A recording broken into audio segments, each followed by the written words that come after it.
So, Always season your water. but season your water. Use Mike. Microphone's So here we go, and they're cooking away. They're not translucent yet, so we kind of have to. I have to turn it up just a little. All right. So here's while we're kind of letting this happen, I wanted to talk a little bit about arborio rice, because I think that there was a period in our life that our Nana actually made, sometimes didn't have arborio rice, so she would just go to the white rice and she would kind of make the same thing, but it never quite came out as creamy. And that's why you really, when making risotto, should seek out the arborio rice, because it's a shorter, fatter grain, and through the process of cooking the risotto, it actually releases the starch, and that's what creates the creaminess. And so there's no heavy cream in risotto, where I think a lot of people might show up at a restaurant and get it and think, oh my God, I can't eat that, it has heavy cream. It has a little butter, but I'd have to suggest that a tablespoon of butter is not going to kill you, but a heavy cream-based dish. I think we're ready. We're ready? We're ready. Okay. So now what happens is I have 2 cups of arborio rice, and I'm going to toast it a little bit. Yeah, we probably about a minute to 3 minutes. You want to completely coat the rice with the butter and the oil, So and then some of the flavor, Yeah, and you want it to almost get a little nutty, but not too nutty. Like my sister. Or maybe I'm the nutty one. I don't know. Well, we're chips off the nutty block. So I do a little bit more, and this is a very important process. And the other thing about risotto is that you can't rush it. You got to be committed to standing at your stove for a half hour.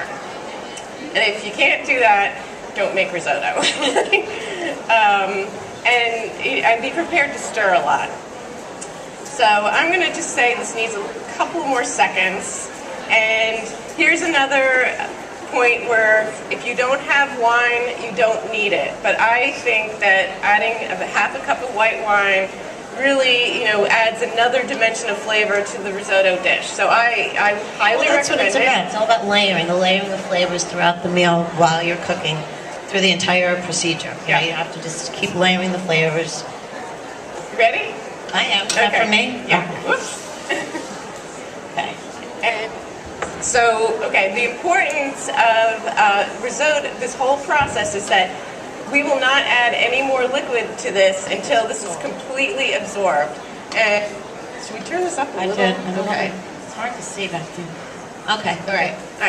Well, so This is my ladle, right? yeah, we forgot a ladle, so we're using Improvise. You gotta improvise. So we're improvising on the spot. I don't know. Is my mic working, or am I going in and out? Yeah. Okay. You need one of these old-fashioned kinds. They're better.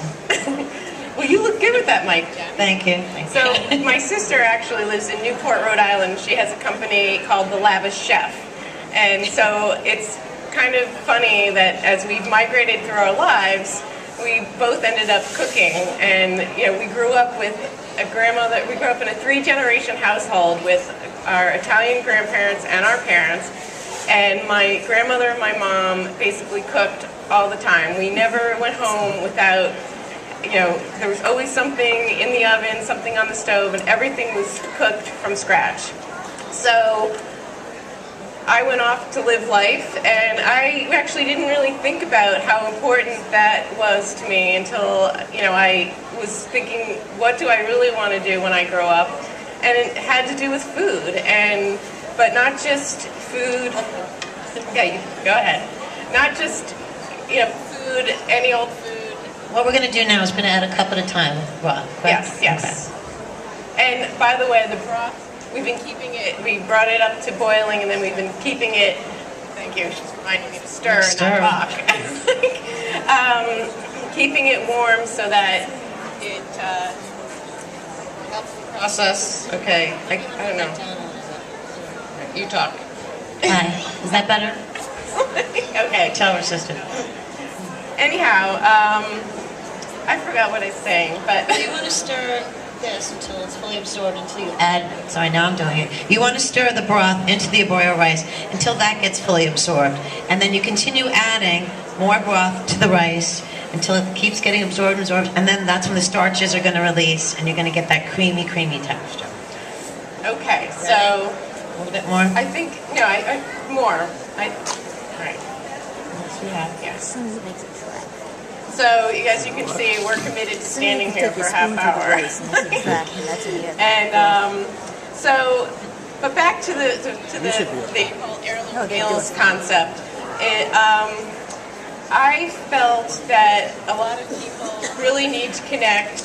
This is not working that great. Okay, a lot of people really need to connect with their ancestors and their family and go back and ask mom, ask grandmother, ask uncle, how do you make that? Because so many of these treasured family recipes are at risk of becoming extinct because our grandparents didn't write recipes down. They just did everything by the hip.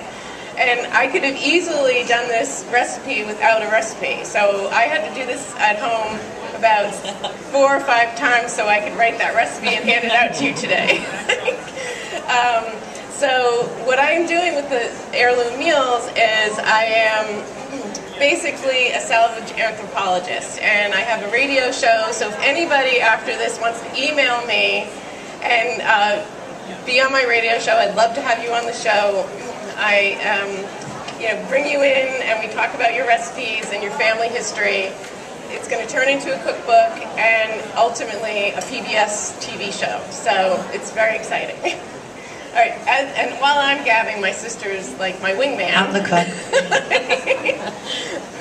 And I'm losing my voice, so. Take a sip of wine, have some wine. Yeah. You can also marinate yourself while you're cooking. However, it's not noon. That's okay, it's 12:30 somewhere. It's 1:30 somewhere, right? All right. And by the way, it's getting hot up here. It is hot. Not only do we have the lights, we have the heat.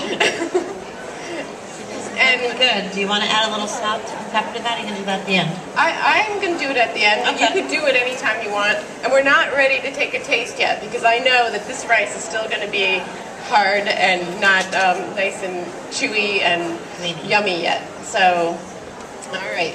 I'm getting a workout up here. I'm sweating. No, I'm kidding. And my right arm's going to have I'm going to have big guns right here. Yeah.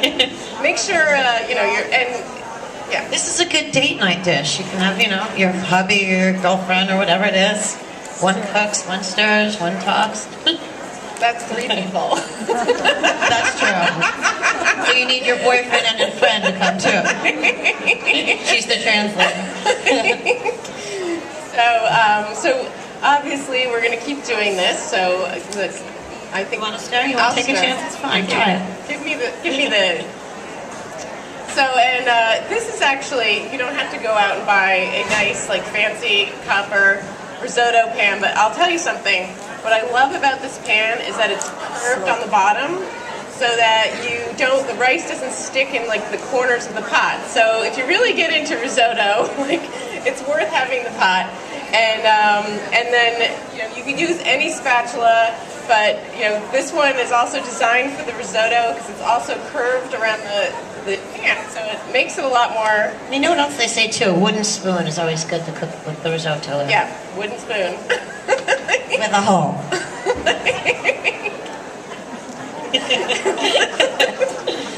Did I tell you she was also a comedian? Part-time, just part-time. All the time. So, keep going at this. So there are other interesting facts about risotto. I'll let my sister be my do all the work. Yeah, older sister. Well, we already told you that asparagus can be peeled, and I really recommend that you do it when you use the thicker stalked. One of the facts that you have on your sheets are that an asparagus can grow to 10 inches 10 inches in 24 hours. How about that? Hey, that's Mom, by the way. We brought the whole family. Yeah, Kate, you tell there's that telepathy. So, which I think is just a fascinating fact here at the Flower Show about a plant that can grow like that.